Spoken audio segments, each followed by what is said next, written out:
అదే RTV app వార్తల్ని క్షణాల్లో చదివే అవకాశం ఉంటుంది. ఒక న్యూస్ పేపర్, ఒక టెలివిజన్ ఛానల్ మీ చేతుల్లో ఎప్పుడూ ఉంటాయి. నిన్నటి రోజున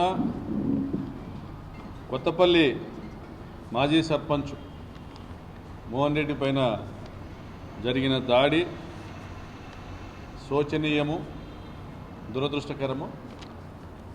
సమస్యల పరిష్కారానికి చర్చల ద్వారా ప్రయత్నం చేయాలి తప్ప భౌతిక దాడులు ఏమాత్రము కూడా సరైన మార్గం కాదు. వడ్డిపల్లి వద్ద 26 సెంట్ల భూ వివాదమే ఈ దాడికి కారణము అని సంపూర్ణంగా పోలీసు వర్గాలకు కూడా సమాచారం ఉంది. పరిటాల సునీతకు సంపూర్ణమైన సమాచారం ఉంది. కొత్తపల్లి మోహన్ రెడ్డికి కూడా సంపూర్ణమైన సమాచారం ఉంది. చింతపంటి సుధాకర్ రెడ్డి, దివాకర్ రెడ్డి అని ఎవరినైతే ఇద్దరు నిందితులను ఈ కేసుకు సంబంధించి స్వాధీనం చేసుకున్న పోలీసులు అరెస్ట్ చేశారో ఈరోజు ఉదయం తెల్లారుజామున 3ంటికి చిత్తూరు జిల్లాలో అరెస్ట్ చేసి తీసుకొచ్చినారు పోలీసులు. ఇప్పటికే వారిని విచారించడము, వారు పూర్తిగా ఈ భూ వివాదానికి సంబంధించినటువంటి సమస్య గురించి పోలీసుల విచారణలో తెలియజెప్పడం కూడా జరిగింది. అనేక సంవత్సరాల కింద బుకరాయి సముద్రానికి సంబంధించినటువంటి ఒక ఎస్సీ కుటుంబీకుని వద్ద 26 సెంట్ల భూమిని కొనుగోలు చేసి చింతపంటి సుధాకర్ రెడ్డి, దివాకర్ రెడ్డి వాళ్ళ కుటుంబం ఆధీనంలో వాళ్ళు అనుభవించడం జరుగుతోంది. దాన్ని పశువులు కట్టేటువంటి దొడ్డికి ఉపయోగపెట్టుకుంటా ఉన్నారు. గడ్డాం వేసుకునేదానికి, పశువులు కట్టేసుకునేదానికి ఉపయోగపెట్టుకుంటా ఉన్నారు. శాశ్వత విక్రయ ఖరారునామా ద్వారా వీరు సంపూర్ణంగా భూమికి సంబంధించి డబ్బును చెల్లించి అనుభవిస్తూ ఉన్నారు. ఇదే భూమికి సంబంధించి ఈ మధ్యకాలంలో ఇదే భూమిని అప్పుడు ఎవరైతే శాశ్వత విక్రయ ఖరారునామా చేసినారో వారి వారసులు ఇంకొక పెద్ద మనిషికి మళ్ళీ రిజిస్ట్రేషన్ చేయడం జరిగింది. చట్ట వ్యతిరేకం, అది చట్టరీత్యా అది చెల్లని డాక్యుమెంటు. అయినా ఆ డాక్యుమెంట్ను పట్టుకొని కొత్తపల్లి మోహన్ రెడ్డి ఈ భూ వివాదంలోకి ఎంటర్ కావడము, ఆయనకు కూడా సమీప బంధువులైనటువంటి సుధాకర్ రెడ్డి, దివాకర్ రెడ్డిలతో చర్చించడము, అనేక మార్లు వాగ్వాదం జరగడం కూడా జరిగింది. కొత్తపల్లి మోహన్ రెడ్డి ఎవరో దూరమైన వాడేం కాదు. కొత్తపల్లి మోహన్ రెడ్డిని గతంలో నేనే గ్రామ పెద్దల సహకారంతో సర్పంచ్గా చేయడం జరిగింది. కొత్తపల్లి మోహన్ రెడ్డి చేసుకునేది మా కుటుంబానికి అత్యంత సన్నిహితుడైనటువంటి వడ్డిపల్లి మాజీ సర్పంచ్ ఓబిరెడ్డి అన్న కూతురునే. అదేవిధంగా ఈ చింతపంటి సుధాకర్ రెడ్డి, చింతపంటి దివాకర్ రెడ్డిలు కూడా మా పార్టీ వాళ్ళే. తెలుగుదేశం పార్టీ నాయకుడు చింతపంటి మల్లికార్జున రెడ్డికి సమీప బంధువులే. ఇక్కడ పార్టీలు వేరైనా కూడా ఎప్పుడూ కూడా ఈ నియోజకవర్గంలో రెడ్లు కొట్లాడుకోవాలని మేము ఎప్పుడు అనుకోలే. ఏ పార్టీలో ఉన్నా రాజకీయాల వరకు ఎవరికైనా వాళ్ళు ఓట్లు వేసుకోవచ్చు, కానీ ఒక కులంలోని బంధువులకు మధ్య గొడవ పెట్టాలని మేము ఎప్పుడూ ప్రయత్నం చేయలే. మరి ఈ చిన్న వివాదాన్ని పరిష్కరించలేక పరిటాల సునీత ఈ దాడికి కారణమైందా? కొత్తపల్లి మోహన్ రెడ్డి మా పార్టీలో నుంచి, వైఎస్ఆర్ కాంగ్రెస్ పార్టీ నుంచి తెలుగుదేశం పార్టీకి చేరడానికి కూడా కారణం ఏమంటే, మేము అధికారంలో ఉన్నప్పుడు ఆర్థికంగా ఆయన ఏమీ లాభపడలేకపోయినాడు. ఆయనే కాదు, చాలామంది ఆర్థికంగా లాభపడలేకపోయినారు. కొంతమంది అసంతృప్తితో పార్టీ దాటి వెళ్ళిపోయినారు. కొంతమంది తప్పనిసరి పరిస్థితుల్లో పార్టీకి పనిచేసినారు. మరి అటువంటి వ్యక్తి వాళ్లకు గట్టిగా ఎలక్షన్లో పనిచేసినటువంటి మోహన్ రెడ్డికి పరిటాల కుటుంబం ఆర్థిక సాయం చేసి ఉండొచ్చు, లేదా ఏదైనా రియల్ ఎస్టేట్కు సహకరించి అది అతని బతుకు తెరువుకి ఏదైనా కానీ ఉపయోగపడి ఉండొచ్చు. ఒక బాధ్యత కలిగిన శాసనసభ్యునిగా నేను ఎమ్మెల్యేగా ఉన్నప్పుడు ఇదే కొత్తపల్లి మాజీ సర్పంచ్ మోహన్ రెడ్డికి ఆయన చెప్పిన వాళ్ళకు 9 మందికి నా డబ్బులతో నేను ఉచితంగా బోర్లు వేసిన జీవనోపాధి కోసం. ఒక ఎమ్మెల్యేగా, ఒక నాయకునిగా, కార్యకర్తల మేలు కోరేటువంటి వ్యక్తిగా, ప్రజల మేలు కోరేటువంటి వ్యక్తిగా నేను చేసిన సాయం అది. కానీ దానివల్ల వాళ్ళు సంతృప్తి చెందలే. మరి ప్రకాష్ రెడ్డి ఎమ్మెల్యేగా ఉండగా మేము ఆర్థికంగా లాభపడలేకపోయినా మన అసంతృప్తం మరి ఇతర కారణాల వల్ల సంతోషం తెలుగుదేశం పార్టీలోకి పోయినాడు, ఎక్కడున్నా బాగుండాలని కోరుకుంటాం. కానీ అక్కడ పరిటాల కుటుంబం అంటేనే ఆక్రమణలు, కబ్జాలకు, దౌర్జన్యాలకు పెట్టింది పేరు కాబట్టి వారిని ఉపయోగించుకొని ఇంకొకరి భూమిలోకి ఒక వివాదంలోకి ఎంటర్ కావడం అనే ప్రయత్నం చేయడం అది పొరపాటు. మురళి పరిటాల సునీత తమ్ముడు కొత్తపల్లి మోహన్ రెడ్డికి సాయం చేయాలని అనుకుంటే పొద్దున్న లేస్తేనే కొత్తపల్లి మోహన్ రెడ్డి మురళి దగ్గరికి పోతా అంటాడు. పరిటాల సునీత తమ్ముడు రాప్తాడు మండలం ఇన్ఛార్జ్. గతంలో కూడా ఆయన హత్య కేసుల్లో ఆరోపణలు ఎదుర్కొన్నాడు, కానీ కేసు నమోదు కాలే. ఆ మురళి మండలంలోని భూ వివాదాలు ఎక్కడుంటే అక్కడ దాంట్లోకి మోహన్ రెడ్డిని ప్రోత్సహిస్తున్నాడు అనేది కూడా వింటున్నాం. ఆత్మకూరు మండలంలోని వడ్డిపల్లి భూ వివాదంలో కూడా ఎంటర్ కావడం కూడా మోహన్ రెడ్డి కరెక్ట్ కాదు. ఆయన పెళ్లి చేసుకునే గ్రామము, బంధువులకు సంబంధించిన భూమి. మరి ఏదో ఒక ఉపాధి వీళ్ళు కల్పించకపోవడం వల్ల మురళి కానీ వాళ్ళ అక్క పరిటాల సునీత కానీ ఏదో ఒక ఉపాధిని, ఆదాయ మార్గాన్ని మోహన్ రెడ్డి కల్పించకపోవడం వల్ల తప్పనిసరి పరిస్థితిలో ఆ భూమిలోకి ఎంటర్ అయినట్లుగా భావిస్తున్నాం.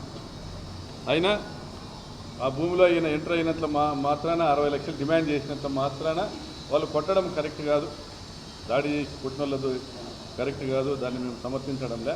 కానీ తనది కానీ భూమిని ఒక ఫేక్ డాక్యుమెంట్ అడ్డం పెట్టుకొని ఈయనపై డిమాండ్ చేయడం కూడా కరెక్ట్ కాదనేది కూడా మేము భావిస్తున్నాం. మరి అయితే పరిటాల సునీత ఈరోజు ఆసుపత్రి దగ్గర మాట్లాడుతూ దీని వెనకాల ఎవరున్నారో ఎస్పీ గారి దగ్గర తేల్చాలంటే ఉంది. నేను ఫోన్ చేసేంత వరకు ఎస్పీ గారు, డిఎస్పీ గారు పట్టించుకోలేదని మాట్లాడుతూ ఉంది. అమ్మ నువ్వు ఎప్పుడు ఫోన్ చేసినావో ఏమో తెల్లారుజామున 3 గంటలకే పోలీసు వాళ్ళు ఆ నిందితుల్ని తీసుకొచ్చినారు. వాళ్ళని తీసుకొచ్చి తమ కస్టడీలో ఉంచుకొని వాళ్ళని ప్రశ్నిస్తున్నారు. మళ్ళీ ఇవాళ రేపు కోర్టుకు ప్రొడ్యూస్ చేస్తారనుకుంటా. కోర్టుకు ప్రొడ్యూస్ చేయకపోతే చట్టపరంగా చర్యలు కూడా తీసుకునేదానికి వాళ్ళ బంధువులు కూడా సిద్ధపడుతున్నట్టు తెలుస్తూ ఉంది. కొత్తపల్లి గ్రామంలో, ప్రశాంతంగా ఉండే గ్రామంలో కుంపట్లు పెట్టి ఆ ఊరిని నాశనం చేసేదానికి పూనుకుంటావు తల్లి.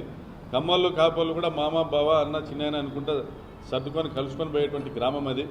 నువ్వు ఆడ రెడ్లని 2 గుంపులుగా చేసినావు, నీ రాజకీయానికి వాడుకున్నావు, సంతోషమే. కానీ ఇప్పుడు వాళ్ళ మధ్య ఫ్యాక్షన్ పెట్టేటువంటి కార్యక్రమం కూడా చేయొద్దమ్మా. మీ కాలు మోపిన గ్రామం అంతా కూడా, పచ్చగున్న గ్రామాలన్నీ కూడా బూడిదైనాయి, నాశనమైనాయి. 100 మంది రెడ్లను చంపినాడు నీ మొగుడు.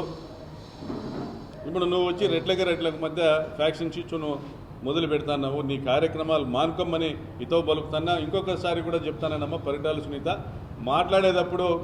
నేను మాట్లాడేటప్పుడు ఆధారాలతో సహా మాట్లాడతా. నువ్వు ఏదో సాచా కింద మాట్లాడి నన్ను ఏదో బూతులు తిట్టి మాట్లాడుతున్నావు. మహిళగా గౌరవించి మాట్లాడుతున్నాము. మహిళగా గౌరవించి మాట్లాడుతున్నాం. ఇంకాను మీ నీచ చరిత్ర గురించి మాత్రమే చెప్తున్నాము. ఇంకా పర్సనల్గా మేము పోవడంలే, తిట్టడంలే ఎవరిని. మేము తిట్టడం అనేది మొదలు పెడితే నీకంటే బాగా తిట్టగలుగుతాము. నీకంటే ఎక్కువ జైలు చూసినా, బెయిలు చూసినాము.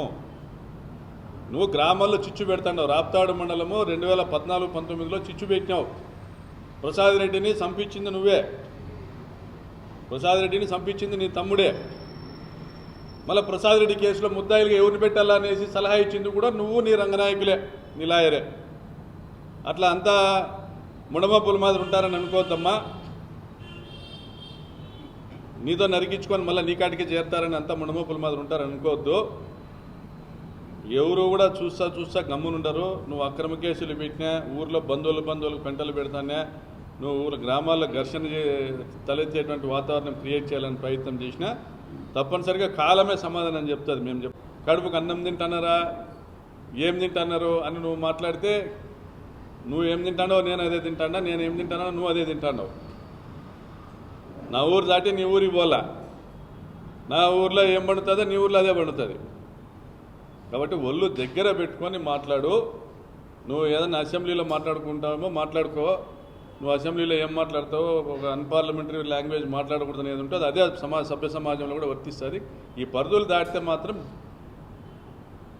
చర్యలు ఉంటాయి. నీ పరిధి దాటి మాట్లాడితే చర్యలు ఉంటాయి, జాగ్రత్త. చెన్నకృష్ణారెడ్డి అనే వ్యక్తి వారం రోజులుగా కూతురిని తిరుపతి పిలుచుకొని పోయి ఆడ పరీక్షలు రాపిస్తున్నాడు. కూతుర్ని తిరుపతికి పిలుచుకొని పోయి ఆడ పరీక్షలు రాపిస్తున్నాడు. వారం రోజులుగా ఆడే ఉన్నాడు. ఆయన కాల్ డేటా తీసుకోమని రాత్రి డిఎస్పీ గారికి చెప్పినాం. ఆయన లొకేషన్స్ వారం రోజులుగా ఏడున్నాడో తీసుకోమని డిఎస్పీ గారికి చెప్పినాం.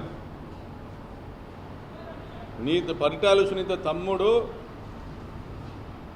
రాజకీయానికి రెడ్లను వాడుకోవచ్చు మా పార్టీ నుంచి వచ్చిన వాళ్ళని, కానీ ఫ్యాక్షన్ పెట్టేదానికి నువ్వు వాడితే ఇది అంత కులం అంతా గమనిస్తుంది, నియోజకవర్గం అంతా గమనిస్తుంది.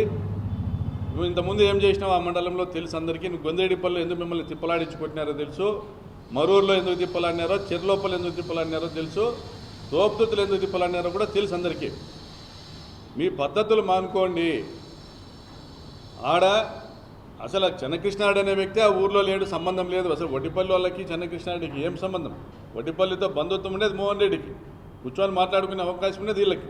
ఇంట్లోకి వచ్చినారు, దావాయి బామ్మర్ది అన్నాడు, ఏం బావ అన్నారు, కూర్చున్నారు, ఆడ మాట్లాడుకుంటా కొట్టుకున్నారు దొరికిన వాళ్ళతో. ప్రకాష్ రెడ్డికి ఏం అవసరమో, మోహన్ రెడ్డి అనేవాడు మావాడు, మా ఓపిరెడ్డి అన్న అల్లుడు, మేమెందుకు కొడతాం?